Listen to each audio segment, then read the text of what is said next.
I was underwater for 14 seconds before 14. that rope snapped. And if the rope didn't snap, I was 1 or 2 seconds out from Really?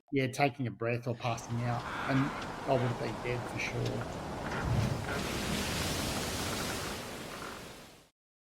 Welcome back. We have another raw story here and plenty more in the works, so don't forget to subscribe so you don't miss any in the future. For this story, we have Jason Breen, aka Jace the Jaw, on the podcast to run us through an insane 1 in a billion experience where he went toe-to-toe with a breaching whale, and the rest is history.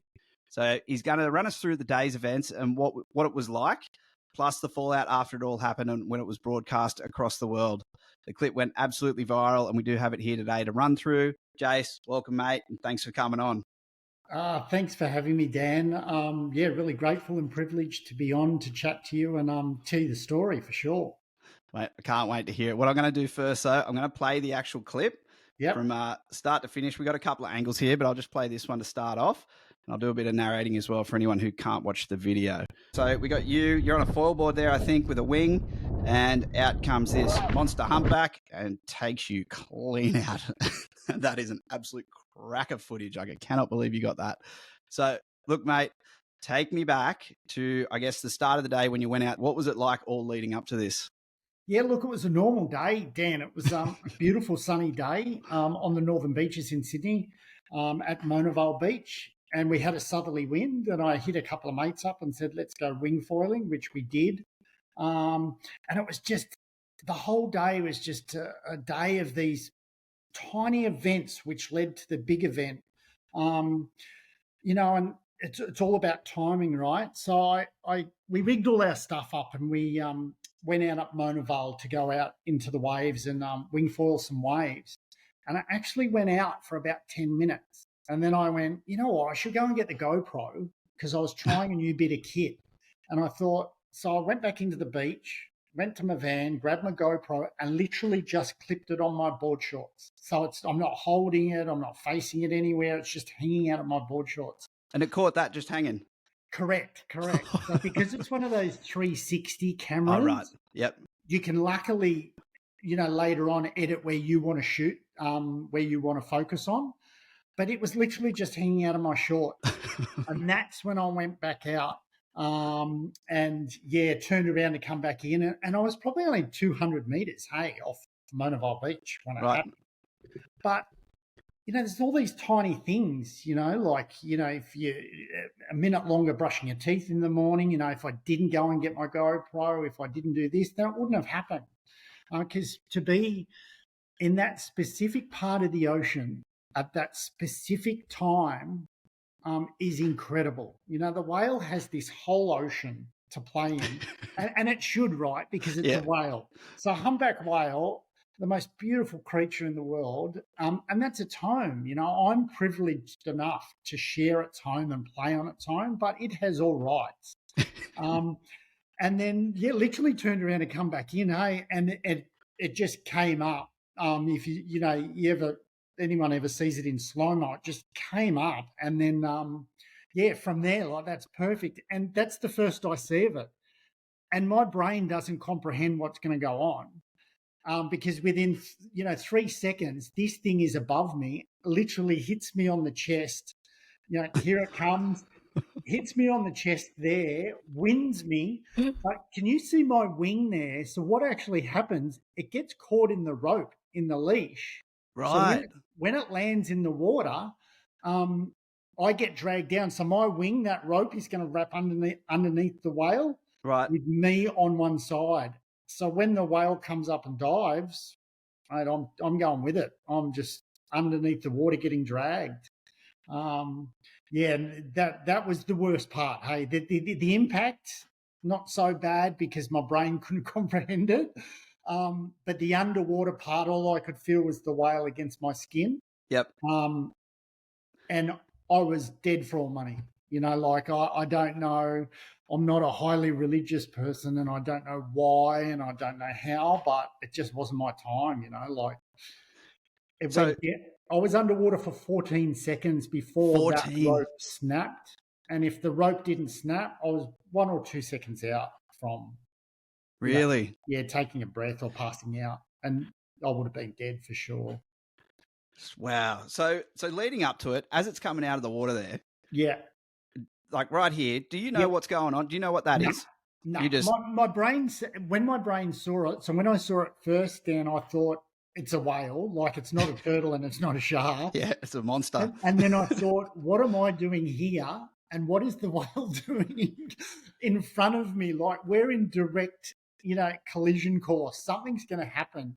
Um, and oh man, it was big. Like it might not look it in the GoPro, but it was big, man. It was probably 15 to 20 tons still, which is not a full grown adult, but I couldn't do anything. It was the Yeah. most pressure and the most force I felt from anything in my life. Like I couldn't do anything. I couldn't push it off. I couldn't do anything. I was just taken along for the ride from here on. Yeah. But yeah, my brain was trying to comprehend. I'm having a great time. Holy snappers! I don't want to swear, but there's a whale and a humpback, and it's about to breach on top of me, and that's what I was trying to comprehend. Yep. Wow. So it took the wind out of you as you're Yep. getting in there. Yeah. Obviously, that doesn't help when you're about to go underwater. Yeah. Right So about there. hits my chest, and then that rope there then gets caught, and I'm underwater now. So you can sort of see the whale there, and Yep. I'll put the full speed. That gives us the full timing here. yeah, and you can hear it, and I'm so from here I get winded. Now Yep. I'm underwater, holding my breath, and you don't get to take a breath beforehand.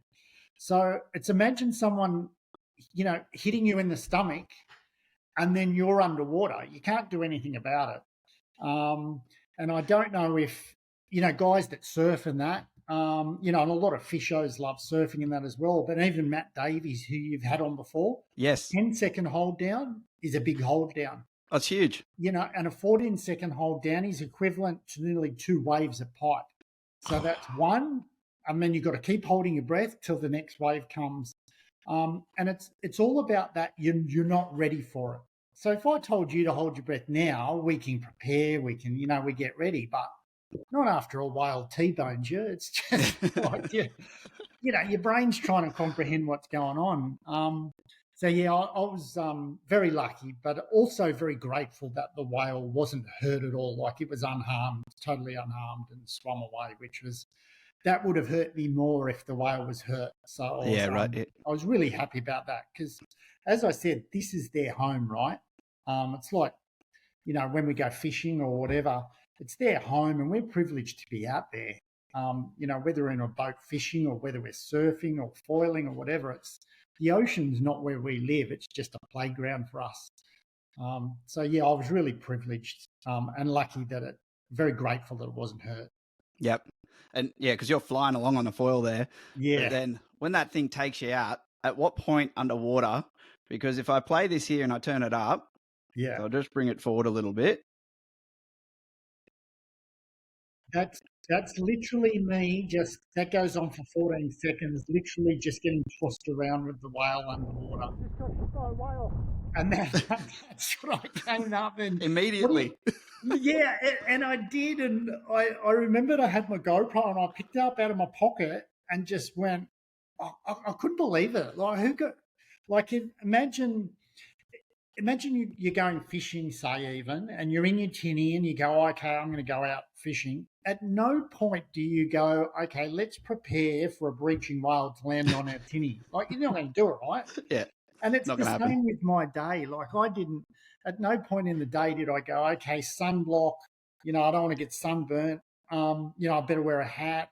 I've got my wetsuit to protect me. Oh, hang on, I better put whale, repellent on. Like, no one does it.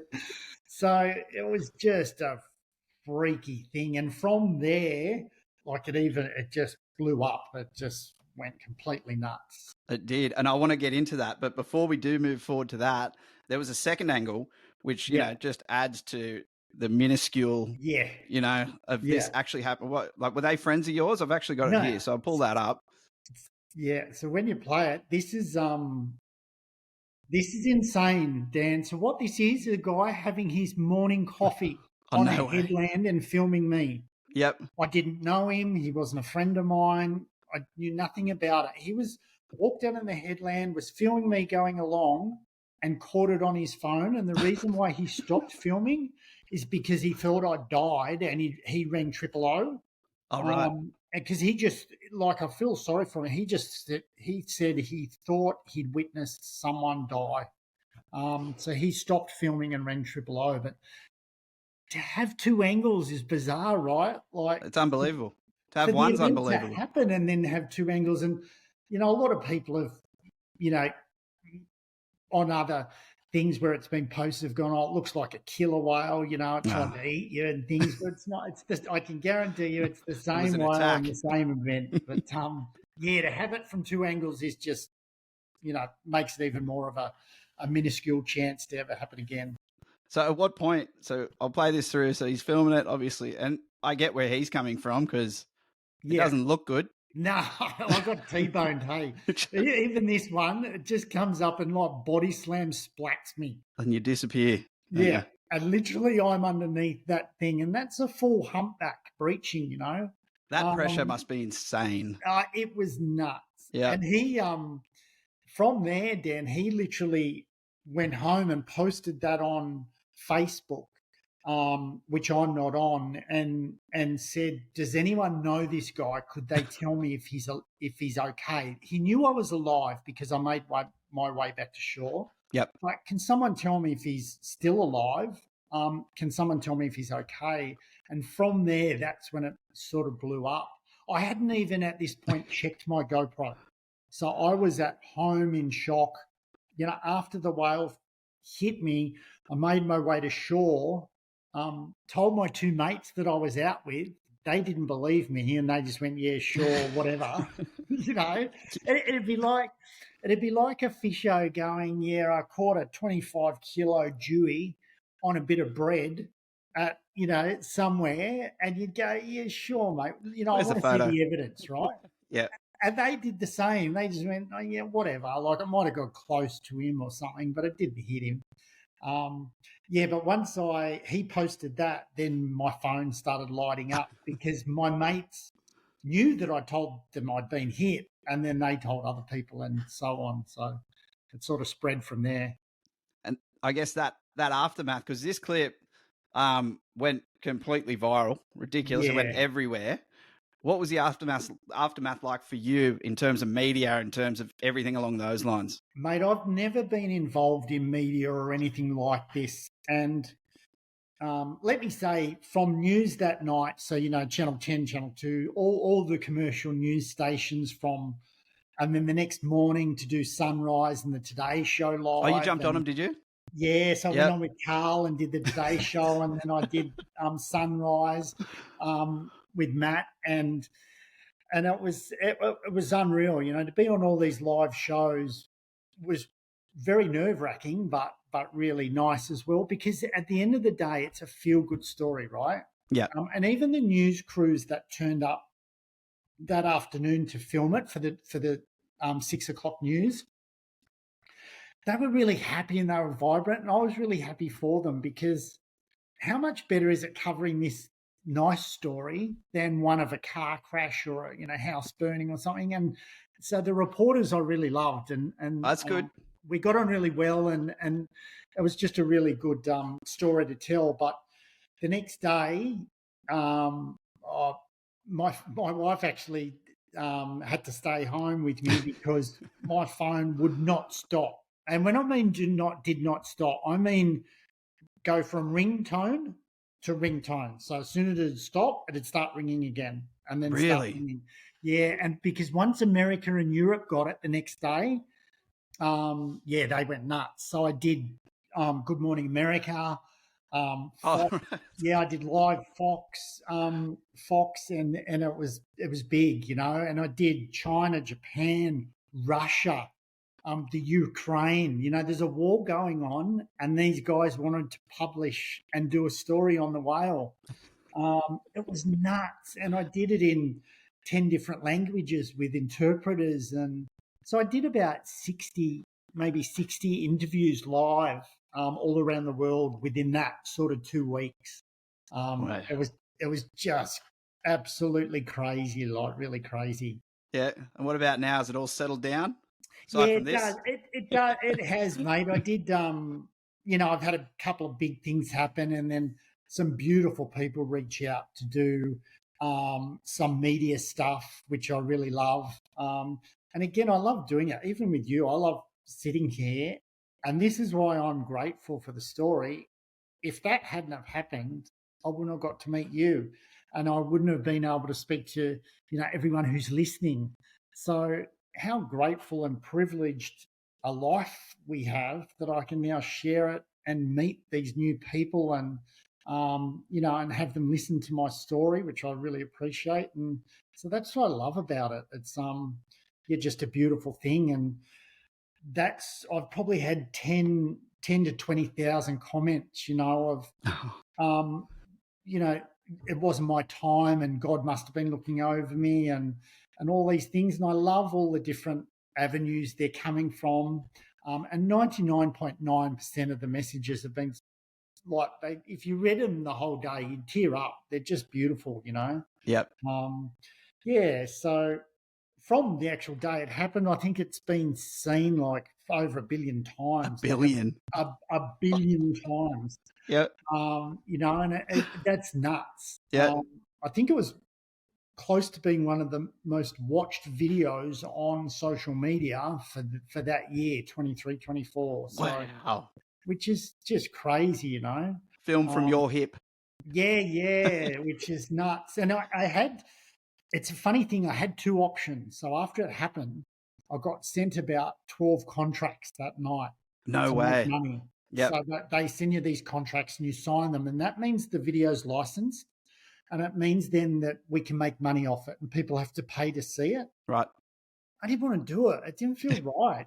Yeah. I just said, I don't want to do it. I just want to let it go. Whoever wants to see it can see it. Yeah. Because it was never about money, and it was never about, I'm going to go out and plan to do this to make money. It was just an event that if it you're having a good joy time to some people, great. Yeah, so you got a good laugh out of me. Yeah, and it was the right decision, right? Because now I can speak to you, and we can, share the story, and it's how it should be. As soon as they become monetary, they lose a bit of their value. Yeah, and I'm not into that, and it wasn't for that reason, but yeah, the media, mate, was absolutely insane. Yeah. I don't think I slept for 3 nights, because what happens when being in Australia, when we go to sleep, Europe and America wakes up, and they wanted to do these interviews at like midnight, 1 p.m., 1 a.m., 2 a.m., and it was full on. Like I'm talking, you're on with Fox America, which is big, and we'd sit here like this doing a podcast, and they'd say, you cannot move your chair, you can't move the camera, you can't, because they don't want to bugger it up, right? It's going live to the whole of America. Okay, yeah. So it was pretty intense. I could imagine. But yeah, I got through it, and as I said, some lovely ones from Japan and China and Indonesia, and it was Italy and Spain, it was all lovely. I couldn't understand a lot of them, but But you knew your story. Yeah, and mate, they had these. And the funny thing is, they have interpreters, right? I couldn't even understand the interpreter. So, the people would say the question in their native tongue, being Japanese, Spanish, or whatever it was, or Italian, and then the interpreter would tell me the question. I couldn't understand it. It's so bad. I'm going, I'm really sorry, but I don't even understand it through your English. So I just sort of make it up and go along with it. But yeah, it was. You got a pretty good idea of what they're asking about, don't you? Yeah. So it's pretty funny, mate. But definitely a once in a lifetime experience for sure. Mate, it's an incredible attitude, incredible outlook. But how are you going to top that? Oh, mate, you can't. Look, I don't think it's about topping it, because we can't. Yep. I think it's about being grateful for what happened, and I'm here to tell it. Yep. And I don't know what life's got in store for me, but I do feel like that you have a second chance, that you came that, like, who goes, I got hit by a humpback whale, took the full force on my body, got dragged underwater and survived. Like, not many people get to say that, and so I'm pretty lucky and privileged. And they're such a beautiful animal. It's not like a lion I'm not in Africa and a lion's grabbed me by the neck or something. You don't want to eat me. Yeah. But this humpback, it was just so coincidental to be in that exact spot at that exact time and come vertically straight up, as you can see in the picture. Yep. You just can't predict it, right? Nah, you're the first person I've met. And then to have it filmed, because without footage, I'm not chatting to you. You're just calling BS, right? Potentially. I've heard a few BS stories. It is a fishing story, right? The fishy, how we went out, we caught I got one, questions. That big, it gets bigger. Yeah. It is a blue bit whale. Like that. Yeah. So without the footage, it is that kind of a story, but with the footage and from two angles is just insane. It's like, yeah. Did you end up chatting to that guy with the second angle? Yeah, I did, mate. A lovely guy from the Northern Beaches, lived at Monavale. His name's Paul Nettlebeck, and he was one of the loveliest men you've ever met. And when the afternoon of it happened at about 10 o'clock in the morning, and I came home and, was in shock and shaking and just sitting on the lounge going, what just happened? He had organised news channels, and a mate of mine said, look, do you want to go to I think the news would be interested. And I said, no, I don't really want I'm not a media person. I don't really want to do it. It's not for me. I'm happy that it happened, and I'm happy I survived. But he was really nice. He spoke to me very calmly, and he said, "Look, I'll organise it," and he did it all, and put a phone call out. And then that afternoon, we met up at Monavale Headland at 5 o'clock, and all the news trucks were there, and it was bizarre. It was an out of body experience, and then to go home that night and I know this sounds really bad, but to watch yourself on the news and then mates, we had, my neighbour has friends in England, and they saw it on the Good Morning Show in England and were calling him in Australia going, have you seen this whale guy? And he's going, yeah, that's my neighbour. All the little stories that connected to it were just beautiful. And I love that. How good, hey? Yeah, it brings people together, and I loved it. Yeah. Well, did you end up taking that leash back and telling them it's faulty? No, mate, I kept that. I tell you, that's in my souvenir box, because it actually, everyone in fishing knows what a shackle is, right? We do on the front of our boats. So you're talking about a 7mm stainless steel shackle. So it's a carabiner. So a 7mm stainless carabiner went from that to that, was literally straightened with the force of the whale dragging me underwater. Wow. That's a lot of force, man. I don't know if anyone's ever tried to straighten a 7mm carabiner. You could tow 100 ton with it and it won't straighten. Wow. But it had straightened, and that was wrapped around my waist. So that's how much, pressure was on that rope pulling me down. Yep. So I was very lucky, There's so many little things to make the story, and one of them is luck. I was lucky that it happened, sure, but I was also lucky that that rope broke at that certain time. That allowed me to be sitting here talking with you and for everyone to be listening, because otherwise it's a news story. It's a horrible story, Yep. I think it's a really feel-good story, but definitely kept all that stuff, and that'll be souvenired for sure. That's not going anywhere. Yeah, good, as it should be. But mate, look, that's a beautiful place to wrap it up. I really appreciate your time. It's a privilege for me to be able to hear these stories directly from guys like you. So thank you for coming on. I really do appreciate it. It's a ripper, that thanks, one. Dan. Thanks for having me, mate. Really appreciate you having me on, and grateful. And thanks to everyone for listening. And we'll chat soon for sure. Mate, you got plenty more stories. You're definitely coming back on, Jace. It's been a pleasure.